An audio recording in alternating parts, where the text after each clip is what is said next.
Hello students, how are you? Good. Okay, let us start about our next topic. Our topic is condition of price discrimination. हम पढ़ रहे हैं monopoly market जिसके अंदर हमने कल पढ़ा था प्राइस डिस्क्रिमिनेशन. क्या होता है ये कि एक ही चीज के अलग अलग कस्टमर से अलग अलग प्राइस लेना. जैसे ये मार्कर है, कोई जिसके प्राइस नहीं पता है इसको, ठीक है, वो लेने जाता है तो हो सकता है उसको 40 का मार्कर मिले. ठीक है, अगर मेरे को प्राइस पता है तो मैं यही मार्कर 35 रुपीज का लेके आऊंगी. इसका मतलब क्या हुआ, एक ही कमोडिटी के जो अलग अलग चार्ज किए जाते हैं उसे हम क्या बोलते हैं, डिस्क्रिमिनेशन, भेदभाव करना. आपसे कुछ अलग पैसे लेना और मेरे से उसी कमोडिटी के कुछ अलग चार्ज करना. क्लियर. अब हम देखते हैं कि ये प्राइस डिस्क्रिमिनेशन पॉसिबल कब होता है.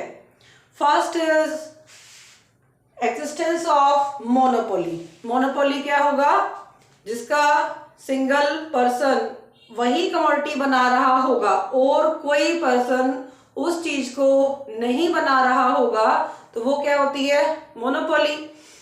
अब एग्जिस्टेंस, अब देखो अगर एक ही कंपनी ये मार्कर बना रही है तो वो आपसे कुछ भी चार्ज कर सकती है. उसकी मर्जी है कि वो आपसे 40 ले, 45 ले या 50 ले. ठीक है, इसका मतलब अलग अलग रेट रखना. क्या हो गया, स्टार्टिंग क्या होनी चाहिए, मार्केट में मोनोपोली जरूर होनी चाहिए, तभी आपसे अलग अलग रेट लिए जा सकते हैं. सबसे पहले हमने पढ़ा था perfect competition market. Perfect competition market में प्राइस डिस्क्रिमिनेशन पॉसिबल नहीं है. ठीक है, फर्स्ट कंडीशन क्या है कि एग्जिस्टेंस होनी चाहिए मोनोपोली की, तभी प्राइस डिस्क्रिमिनेशन पॉसिबल हो सकता है. ठीक है, सेकेंड पॉइंट पे चलते हैं. Separate market. मार्केट भी अलग अलग होनी चाहिए.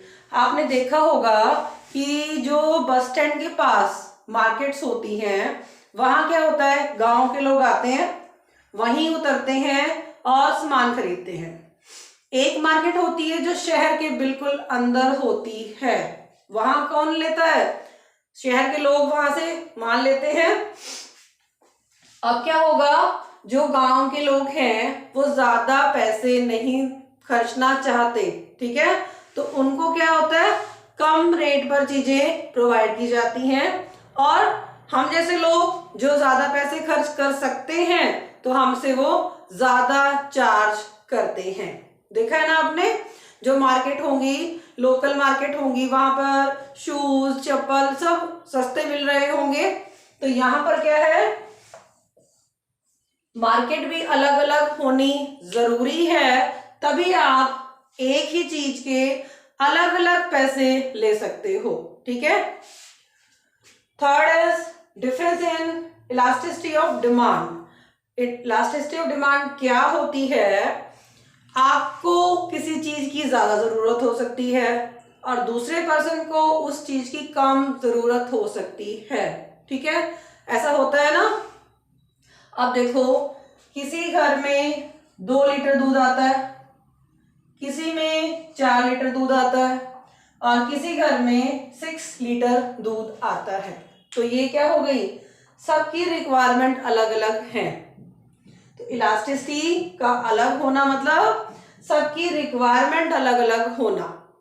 जिसकी रिक्वायरमेंट ज्यादा है उससे हम ज्यादा चार्ज कर सकते हैं क्योंकि वो उसको इतनी चीज की जरूरत है.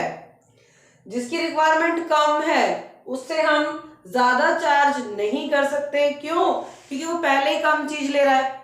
अगर उसको और महंगा लगाएंगे तो वो लेना कम भी कर सकता है. ठीक है, तो इलास्टिसिटी अलग अलग होने के कारण प्राइस डिस्क्रिमिनेशन पॉसिबल हो सकता है. फोर्थ पॉइंट है आपका कि आपका एक्सपेंडिचर क्या हो सकता है. मार्केट जो है आपका, आप एक बिजनेसमैन हो और आपने क्या करना है, दो मार्केट है, one market and B market. ये है आपकी ए मार्केट और ये है आपकी बी मार्केट। इसमें आप एक ही चीज के अलग अलग चार्जेस ले रहे हो, ठीक है। इससे आप 100 रुपीज ले रहे हो और इससे आप 200 रुपीज ले रहे हो, ठीक है। अब उस पर एक्सपेंडिचर आपने डिवाइड किया कि ए मार्केट से कितना चार्ज करना है और बी मार्केट से कितना चार्ज करना है। अगर इस पे आपका खर्चा, डिवाइड करने का खर्चा ज्यादा आता है, जैसे देखो कि आपने क्या किया, ए मार्केट और बी मार्केट को डिवाइड कर दिया और डिवाइड करने के लिए आपका खर्चा ज्यादा आ रहा है, तो आप क्या करोगे, डिवाइड इसको नहीं करोगे। खर्चा कम आ रहा है तो इसको डिवाइड कर दोगे, तभी आपका प्राइस डिस्क्रिमिनेशन पॉसिबल हो सकता है। Last is behaviour of the consumer. Consumer का बिहेवियर कैसा होता है, कई कंज्यूमर क्या सोचते हैं, ये चीज ज्यादा कॉस्टली है तो ज्यादा अच्छी होगी, या ये इसके प्राइस कम है तो ये अच्छी नहीं होगी। सबकी अलग अलग सोच होती है ना।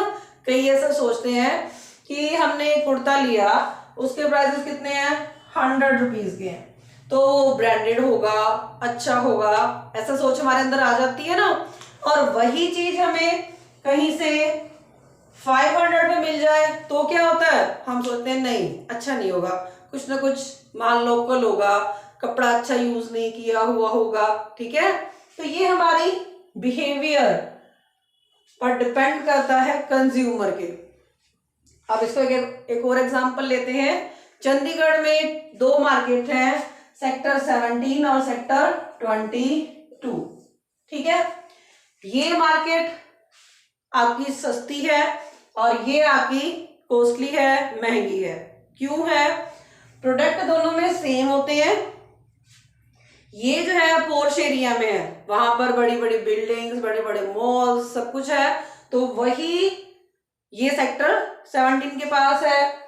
यहाँ पर इतना बड़ा एरिया नहीं है, मार्केट जो है, शॉप्स हैं, छोटी छोटी सी हैं और यहाँ पर लोकल लोग रहते हैं, ठीक है।